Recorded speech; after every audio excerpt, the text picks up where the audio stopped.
जय हिंद साथियों, स्वागत है आप सभी का आपके अपने YouTube channel target with Ajit में। साथियों, उम्मीद करता हूं कि आप सभी स्वस्थ होंगे और अपनी अपनी तैयारी ज़बरदस्त तरीके से कर रहे होंगे।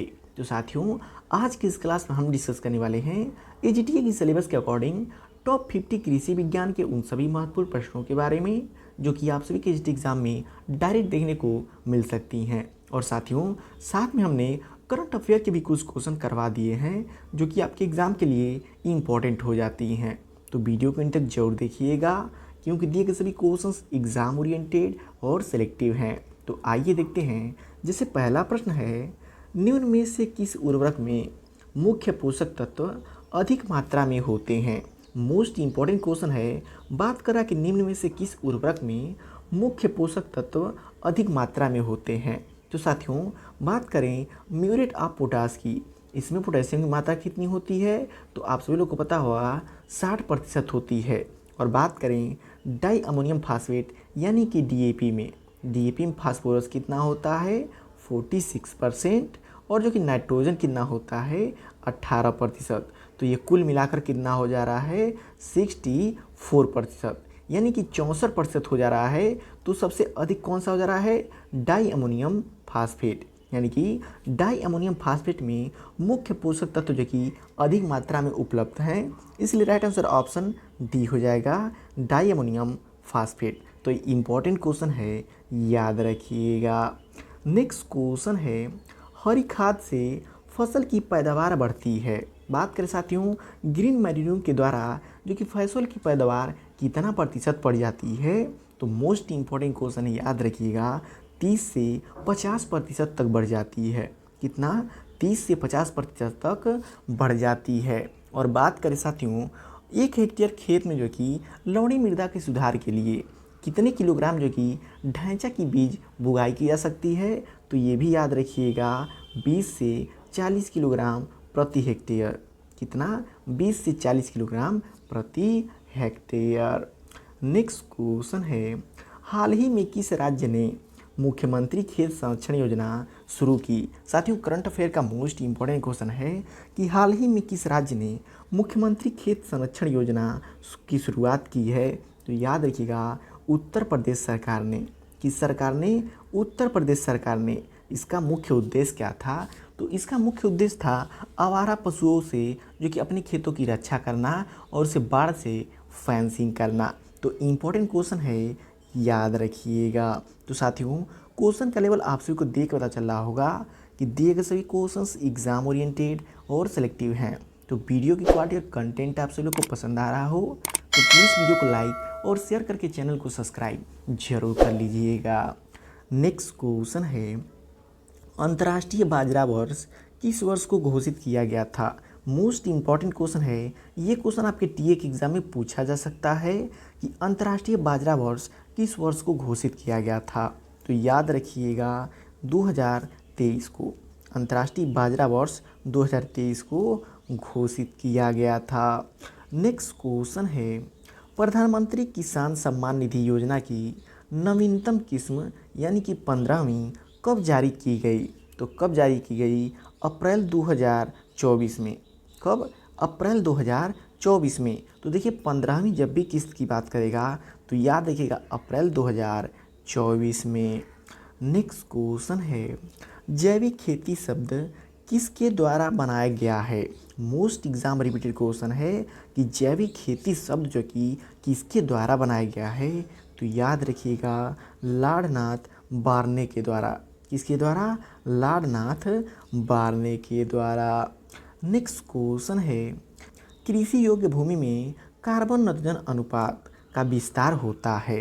कृषि योग्य भूमि में कार्बन नाइट्रोजन अनुपात का विस्तार कितना होता है, तो आप सभी लोग को पता होगा 10:1 से लेकर के 12:1 तक जो कि कृषि योग्य भूमि में कार्बन नाइट्रोजन का अनुपात होता है। लेकिन ऑप्शन के अकॉर्डिंग साथियों अगर बात करें तो जो कि 8:1 से 15:1 दिया गया है, जो कि बिल्कुल सही है। देखिए, यदि एग्ज़ाम में ऐसे ही ऑप्शन मिले, बिल्कुल सही डाटा न दिया हुआ है, तो आपको डरना नहीं है कि जो कि बिल्कुल गलत है या फिर इनमें से कोई नहीं होगा। देखिए, उसके बीच का एवरेज भी हो सकता है। तो 8 संबंध 1 से लेकर के 15 संबंध 1 इसका राइट आंसर होगा। इंपॉर्टेंट क्वेश्चन है, याद रखिएगा।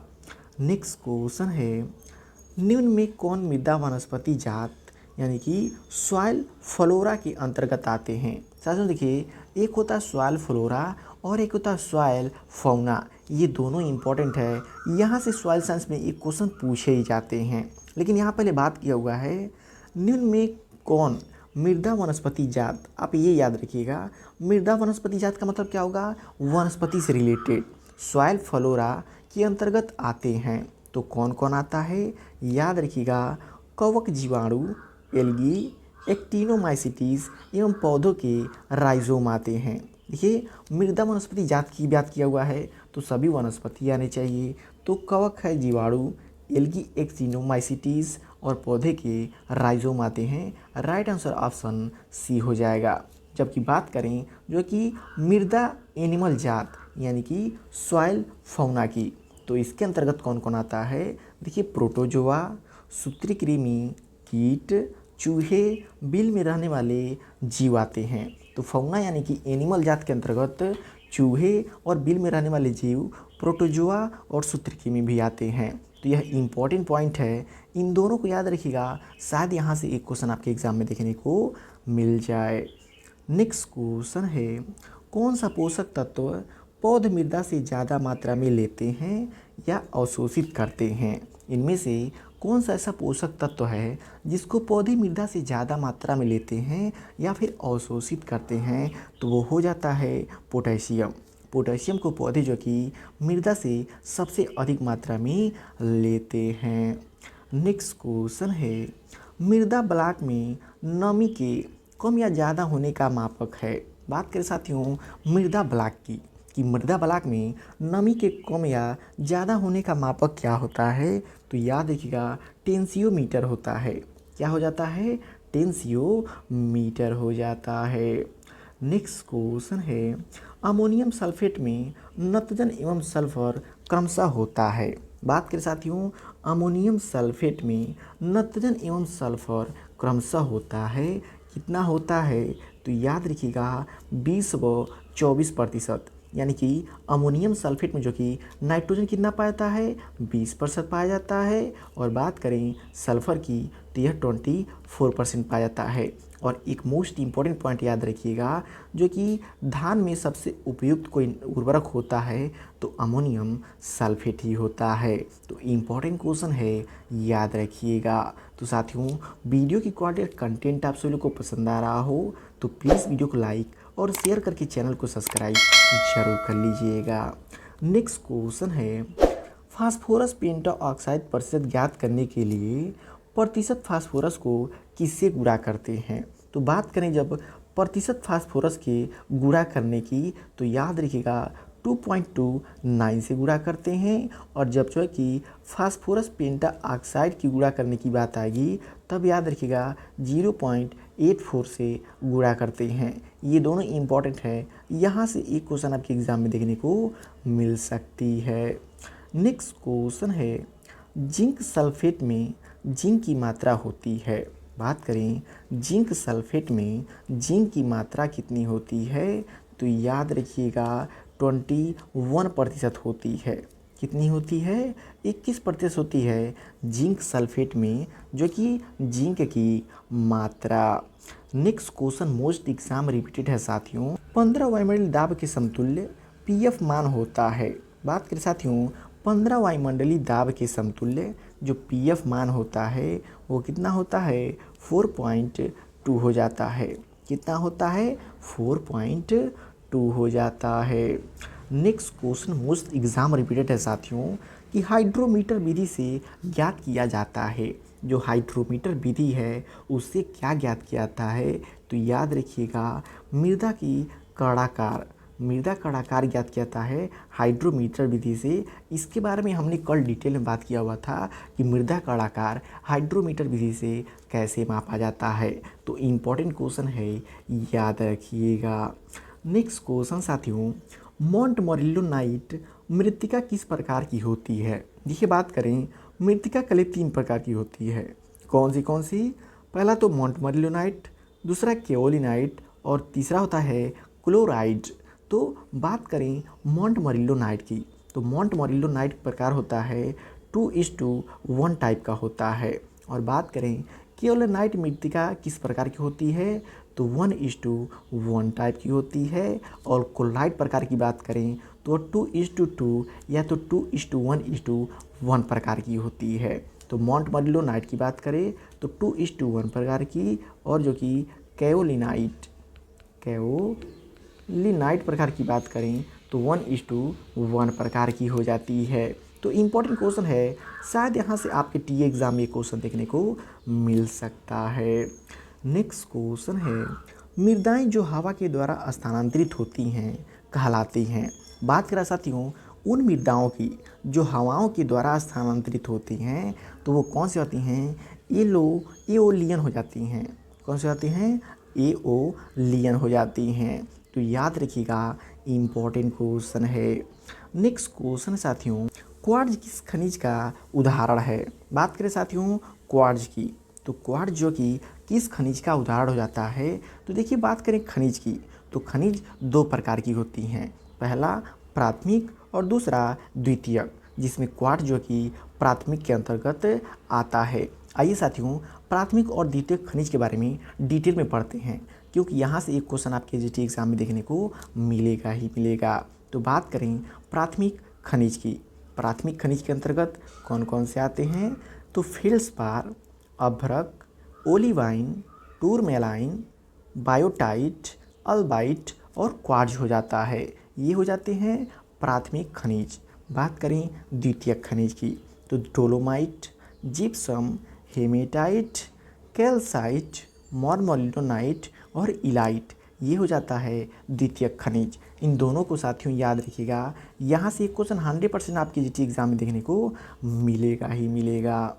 नेक्स्ट क्वेश्चन है, पुस्तक मृदा उत्पत्ति एवं वर्गीकरण के लेखक हैं। बात करें उस पुस्तक की जो मृदा उत्पत्ति एवं वर्गीकरण के लेखक हैं, तो याद रखिएगा एन.सी. ब्रेडी जी हैं।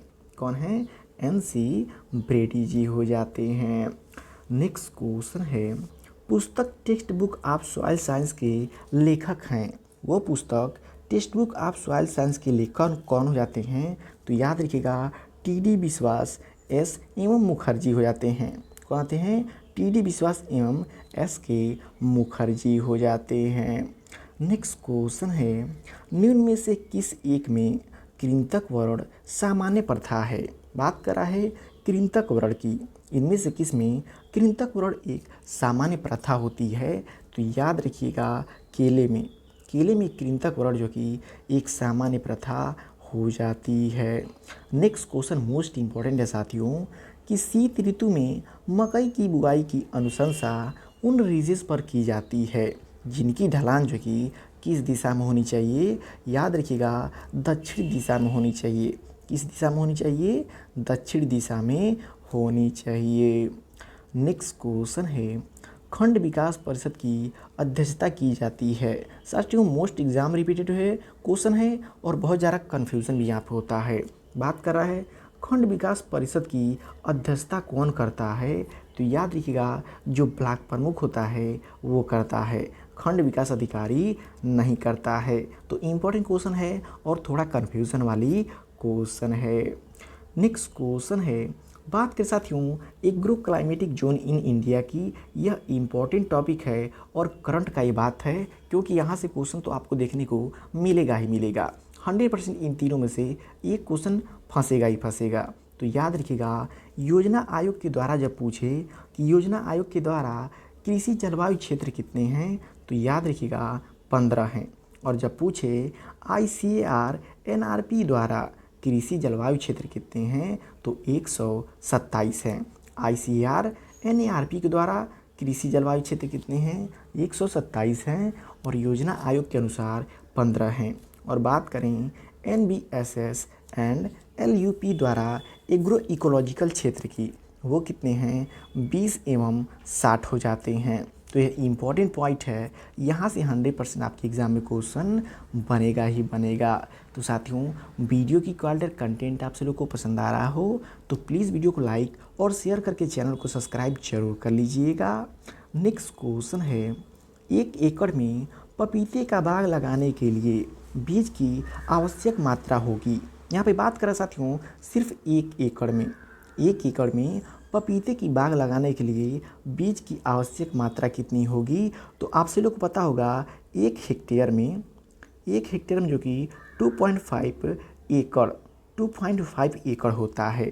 तो जब 1 हेक्टेयर में हम सोइंग करते हैं तो 400 से 500 ग्राम जो कि सीड की आवश्यकता लगती है जो कि पपीते की बाग लगाने के लिए। तो बात करें 1 एकड़, यानी कि हम इसका आधा कर सकते हैं, 400 से 500 का आधा कर सकते हैं। तो देखिए 100 से 200 ग्राम, 100 से 200 ग्राम के बीच चला आएगा। तो यहाँ पे ऑप्शन के according right answer option A हो जाएगा 100 से 200 ग्राम।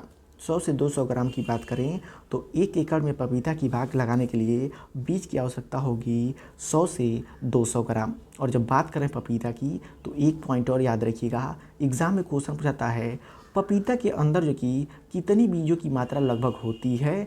तो एक पपीता के अंदर लगभग 500 बीज हो जाते हैं, लगभग कितनी 500 बीज की संख्या हो जाती है। तो ये भी कई बार एग्ज़ाम में पूछा जा चुका है। नेक्स्ट क्वेश्चन है, ग्लाइकोलाइसिस क्रिया में ग्लूकोज के 1 अणु के परिवर्तन से पायरुविक अम्ल के 2 अणु बनने में कुल प्राप्ति होती है कितने एटीपी अणु प्राप्त होती है। 8 एटीपी अणु की प्राप्ति होती है। और ग्लाइकोलाइसिस प्रक्रिया की बात करें, इंपॉर्टेंट क्वेश्चन है कि ग्लाइकोलाइसिस प्रक्रिया में कितने एटीपी प्राप्त होते हैं। तब याद रखिएगा 2 एटीपी प्राप्त होते हैं ग्लाइकोलाइसिस की प्रक्रिया में। नेक्स्ट क्वेश्चन है, श्वसन के दौरान क्रॉप चक्र में एटीपी निर्माण की संख्या होगी।